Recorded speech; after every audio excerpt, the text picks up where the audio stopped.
You know, I'm past the age when I can claim the noun kid, no matter what adjective precedes it. But tonight, we sure showed them what a comeback looks like. I want especially to thank New Hampshire. Over the last week, I listened to you, and in the process, I found my own voice. The results of the New Hampshire primary mean the presidential race is still wide open as the candidates move on to Michigan and South Carolina for their primaries next week. Ross. Thank you, Tori. Time now 7:40. Our political analyst Mark Curtis joins us this morning live from Manchester. Good morning, Mark. Good morning, Ross. I attended both of those victory rallies last night in person, and both were absolutely euphoric. It was really something to see. You heard Hillary Clinton say last night and there in that video that she found her voice. Any specific thing she was alluding to, do you think?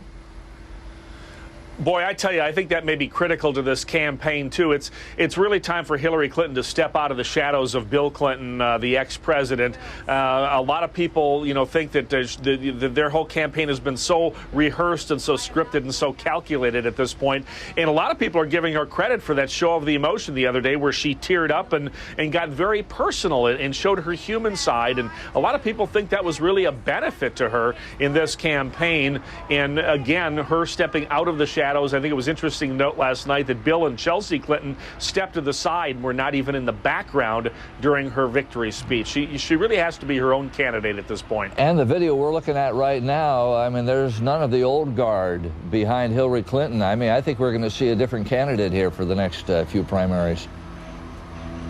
Yeah, it's fascinating. Just go back to Iowa last week. She had Madeleine Albright and some members of Congress and some people from the Democratic old guard standing behind her in Des Moines, Iowa, the night she lost there. Last night it was all young people. It looked more like a Barack Obama audience behind her than the traditional Democratic Party. A very subtle but important change. Do you have any idea what the reaction was back there from the voters with, I mean, Bill Clinton went out and just bashed Obama yesterday, and it just seems so out of form for a former president. Oh, yeah, the reaction here to that was universal. It was just bizarre. People thought Bill Clinton was having an out-of-body experience, calling the Obama campaign a fairy tale and referring to Obama as a kid. Many thought that was a very demeaning reference to Senator Obama. The thing is, that broke in the mainstream media about 3 o'clock here yesterday afternoon, perhaps too late to have an impact on the vote. I dare say if Bill Clinton had made those comments about Obama Monday, there might have been a real backlash against the Clinton campaign.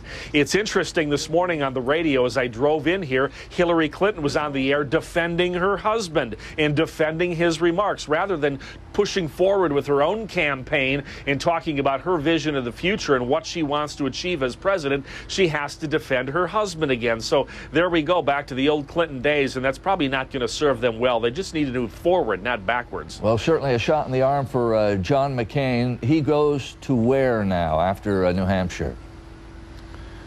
Well, the next big stop for the Republicans is Michigan. That's next Tuesday, the 15th. The Democrats have a primary as well, but that's simply a beauty contest. For the Republicans, they're going to divide up delegates next Tuesday in Michigan. McCain won there big 8 years ago, but this will be very interesting for Mitt Romney, who needs a victory badly. Mitt Romney's dad, George, was a very popular three-term governor of Michigan back in the 60s.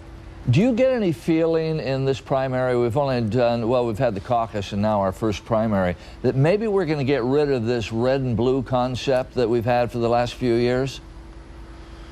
Oh, I've been arguing against that forever. I think that's rather simplistic political analysis, the red versus blue state thing. There's a concept I call the bled states, which are blue and red. For example, in 2000, Al Gore won New Mexico by 300 votes. George Bush took New Mexico back in 2004. So there's a lot of states like that particularly, and I think this is important to mention because the next big primary for both parties is the Nevada caucuses on the 19th. Nevada's another toss-up state now. So is Colorado. So is Arizona. And as I mentioned, New Mexico. So there are a lot of states that could go either way this time. So this concept of a state being strictly red or blue is pretty much nonsense in many respects. All right, Mark, I know again today you'll be on Ron Owen's show there at KGO Radio. Thanks. Have a safe trip home. All right, Russ. Mark Curtis Thanks. live in Manchester at 7:44. Let's go back to the desk.